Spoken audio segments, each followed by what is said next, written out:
YCP నాయకులు ఓర్వలేక మొన్న వాళ్ళు విస్తృత సమావేశంలో అంటే వాళ్ళు పనులు వదిలేసి నా పేరు జపించుకునే ఉన్నారు. ఎంత సిగ్గు చేయగా అంటే ఇక్కడ ఉన్నటువంటి మేనిఫెస్టోలో అన్ని కూడా మీరు ముందుకు చేసుకొని పోతుంటే ఓర్వలేక మరి పదే పదే నా పేరే చెప్పుకొని వాళ్ళు అంటే సునకానందం పొందారు. ఎందుకంటే ఈ రోజు చూసుకుంటే ఎన్ని అభివృద్ధి కార్యక్రమాలు చేస్తున్నాము, ఎన్ని సంక్షేమ ఫలాలు అందిస్తున్నాం అనేది ప్రజలకు అందరికీ తెలుసు. మరి ఆవిడ ఒక వార్డు నంబర్ కూడా గెలలేని ఎక్స్ ఎమ్మెల్యే ఆవిడ. మరి ఆవిడ నా కోసం మాట్లాడుతున్నారు. నేను 2005లో రాజకీయానికి వచ్చాను, ఎంపీటీసీగా గెలిచాను. అలాగే ఈ రోజు వరకు అన్ని కార్యక్రమాల్లో నేను ప్రతి ఒక్కరికి ప్రతి పేదవాడికి అండదండగా ఉన్నాను. కానీ ఆమె 10 సంవత్సరాలు గెలిపిస్తే ప్రజలకి ఏం చేసిందని చెప్పి ఈ సందర్భంగా నేను ఆమెను ప్రశ్నిస్తున్నాను. ఈ రోజు చూసుకుంటే ఏ ఒక్కరూ అభివృద్ధి అవ్వలేదు, ఆమె మాత్రమే అభివృద్ధి అయింది, ఎవ్వరూ అభివృద్ధి అవ్వలేదు. ఈ గిరిజన ప్రాంతంలో ఉన్నటువంటి కొండల ఏరియాలో ఉన్నటువంటి రోడ్లు కూడా ఎక్కడ వేసిన కొండలాగా అక్కడే ఉంటే ఈ రోజు నేను చేసిన ఆ రోడ్లన్నీ ఏమీ ఆమెకి తెలియదా? అంటే కళ్ళు భయంగా కన్నా మాట్లాడుతున్నారో ఏమో కానీ నాకైతే అర్థం కావడం లేదు. నేను ఎంపీటీ స్థాయిలో ఉండినాను, ఎమ్మెల్యే అయ్యానంటే ఈ రోజు నీ అసమర్థత వల్లే నేను అయ్యానని చెప్పి ఈ రోజు సందర్భంగా నేను తెలియజేస్తున్నాను. నీకు ఏ అభివృద్ధి కార్యక్రమాలు చేయలేదు, సంక్షేమం కూడా మీ వైసీపీ నాయకులకి మీ తొత్తులుగా ఉన్న వాళ్ళకే ఇచ్చావు. కాబట్టి ప్రజలందరూ నీరాజనం పలికి నన్ను ఎమ్మెల్యే స్థాయిలో ఈ రోజు కూర్చోబెట్టారు.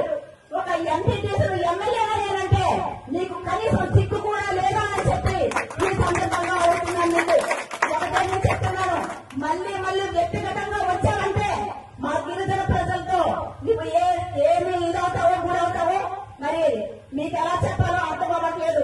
ఇంకా మా కోసం నువ్వు మాట్లాడుతున్నావు, కానీ నువ్వు ఒకటి మర్చిపోయావు. ప్రతిపక్షంలో ఉన్నావు, నువ్వు ప్రతిపక్షంలో ఉండి నీవు ఏం చెయ్యాలో మాకు చెప్పు, అంతేకాని వ్యక్తిగతంగా విమర్శిస్తే మాత్రం ఇంకా ఊరుకునేది లేదు.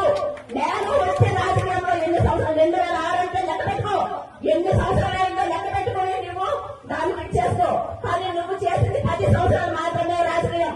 నేను చిన్నప్పుడు నుండి ఊహ తెలిసిన నుండి నా కుటుంబ సభ్యులు రాజకీయంలో ఎమ్మెల్యేలుగా చేశారు. 2 సార్లు ఎమ్మెల్యే గెలిచారు.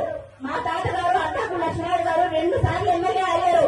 కానీ నువ్వు ఎక్కడ గాలి కొట్టుకొని వచ్చి ఇక్కడ ఇన్ని మాట్లాడితే ఎవరు ఊరుకోరనేది ఈ సందర్భంగా నీకు నేను తెలియజేస్తున్నాను.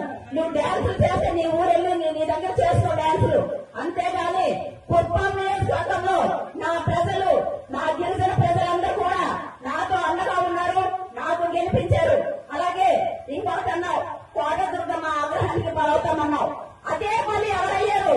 కోటదుర్గమ్మ తల్లి నన్ను ఆశ్రయించింది. నీకు నీ సొంత ఆడపచ్చును కూడా బయటకు గెంటావు.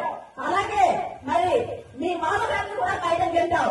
ఎన్ని ఇబ్బందులు పెట్టావో నీకు ఒక్కసారి నువ్వు నీ మనసాక్షిని వడుకో, అంతేగాని వ్యక్తిగతంగా నువ్వు వెళ్ళావంటే ఇంకా బోర్డు వ్యక్తిగతంగా వస్తాయి బయటకన్నీ కూడా.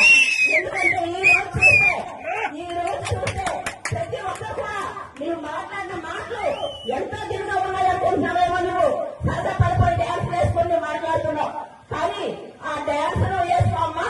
నువ్వు ఖాళీగా ఉన్నావు కాబట్టి మేము ప్రజల దగ్గరే ఉండడం, ప్రతి ఇంటికి డోర్ టు డోర్ వెళ్తున్నాం. నువ్వేం చెప్తావు? నేను వెళ్ళట్లేదా? డోర్ టు డోర్ వెళ్ళకపోతే, నేను ఏ పని చేయకపోతే ప్రజలు ఎందుకు మాకు నీరాజనాలు పడుతున్నారు? నువ్వు ఒక్కసారి ఆలోచించుకో. నేను వెళ్తున్నప్పుడు నీ మనసు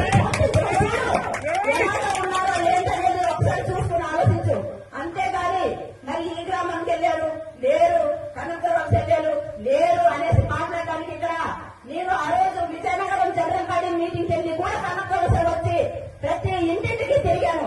అది ఒక్కసారి నువ్వు హెచ్చరిస్తున్నాను నీకు.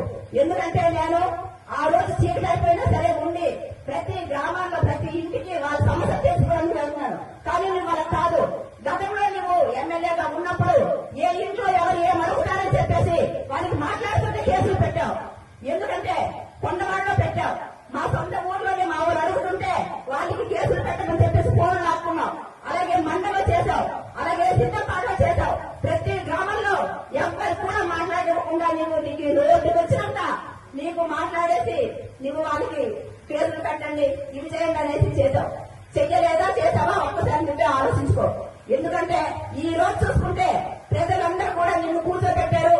నన్ను ఈ రోజు వాళ్ళు క్షేమం కోసం, వాళ్ళు అభివృద్ధి చేయడం కోసం నన్ను ఈ రోజు ఎమ్మెల్యే స్థాయిలో